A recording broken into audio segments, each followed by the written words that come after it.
Hello and welcome back to OnAir Airline Manager, everybody. And in today's video, I'm going to run through the kind of bonuses and penalties that you can incur when completing flights in OnAir Airline Manager. But before I do that, a reminder to please go ahead and smash that like button down below. It is really helpful for the channel. The YouTube algorithm loves it, so please go ahead and do that. Also, if you are new, how about consider subscribing to the channel? It costs nothing at all except a little bit of self-respect. And let's be honest, plenty of people give that away on a Friday night after a few beers. And with that said, I'll let you go ahead and enjoy some of that Fijian scenery in the background as I run through the 5 areas that incur bonuses and penalties. So these are XP and or reputation bonuses and penalties when you complete jobs. And this is really important because it's going to affect the growth of your company. The better bonuses and the more bonuses and the less penalties you get, the faster you're going to unlock things like the skill tree, get access to higher level jobs, all that sort of stuff. So trying to avoid them is certainly going to help you as you progress your career.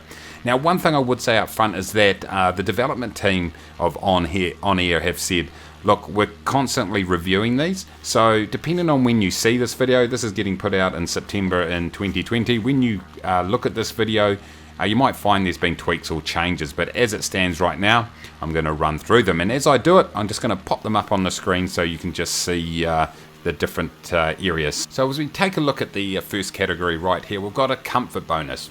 And so this talks about G-forces and bank and pitch angles. So essentially it's about being nice and smooth with the aircraft. If you exceed 2.5 G or negative 1.25 G, then you're going to get penalised there. If you stay within those limits, you're going to get a bonus. Same around bank angle when you turn. It's about keeping it under 45 degrees. I mean, probably the most you should be doing is a medium turn, which is about 30 degrees from memory.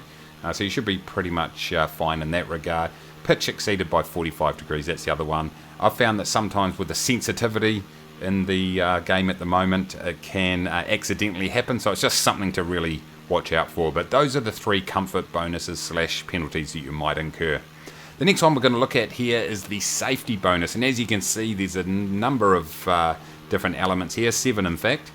So the first one is about engine was on when tracking started. So you've got to start with your engine off, pretty straightforward.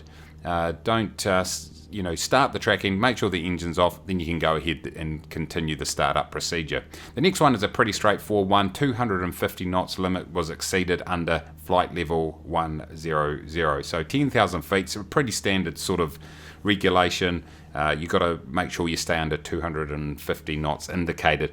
Now, there are different rules around the world, so this might not be 100% accurate in the area that you're flying, but you just got to know about this. So if it doesn't meet the requirement of your local area, you're just going to have to suck it up and just make sure you don't exceed it and get a penalty. The next one is landed without 30 minutes safety fuel reserves. You just got to work out and make sure you've got enough left in the tank that when you land, you've got that reserve there. And so when you're doing the flight planning, just work that out and make sure you've got plenty of fuel in there. Next one is beacon and strobe were off when starting the engines. Okay, so I'm not too sure about the strobe, to be honest, but beacon definitely, I agree with that one. You've got to have your beacon light on before you start that engine. That's pretty standard procedure, but they also require strobe. So just make sure you've got those 2 lights on, start the engine, you'll be good as gold. The next one is taxi nav strobe or landing light was on at engine shutdown. Once again, this is dubious. So what they're saying is all your lights have got to be off before you shut down the engine. Now, I think when you think about the real world procedure, you're going to be keeping at least the beacon light on to indicate the engine's on to passerbys and pedestrians and people close to the aircraft. So I don't think this is really all that realistic, but once again, you just got to know, turn off all your lights and you will not get pinged on this one. Next one here is landing lights were on above flight level 120.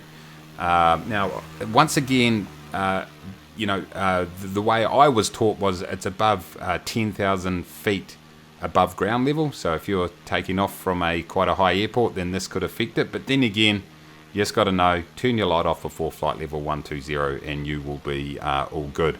And the last one there in the safety bonus is landing lights were off during approach. Well, you should definitely have those on, so that's completely fine.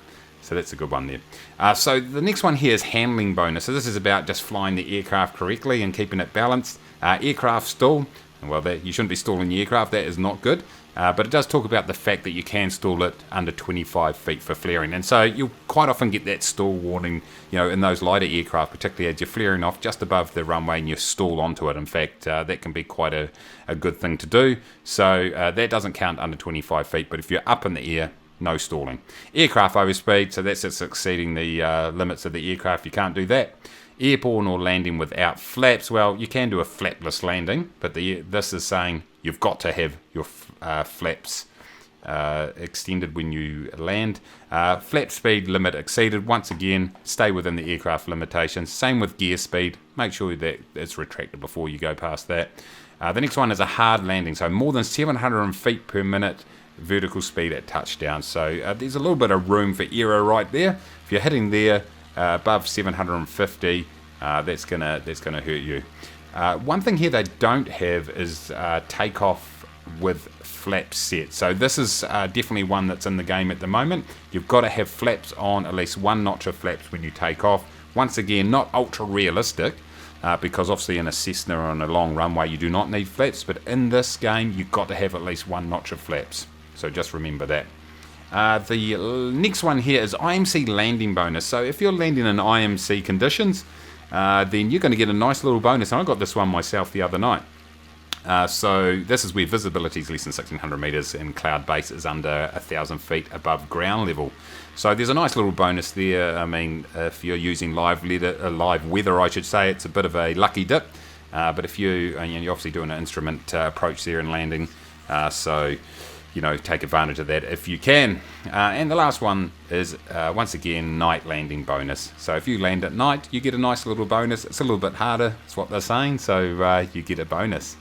So as I said, these are subject to change, and there could be even a little tweaks when I first put out this video. So if you do know of any others, down in the comments, let us know down in the comments, and so everyone knows what's going on.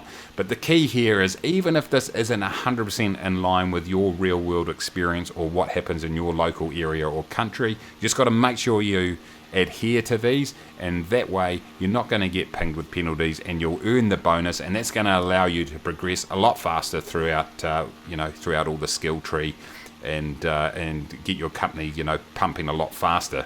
So there we go, ladies and gentlemen. There goes all the flight bonuses and penalties.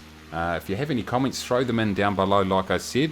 And if you did enjoy the video, once again, please smash that like button and subscribe if you are new. And until next time, everybody, take it easy.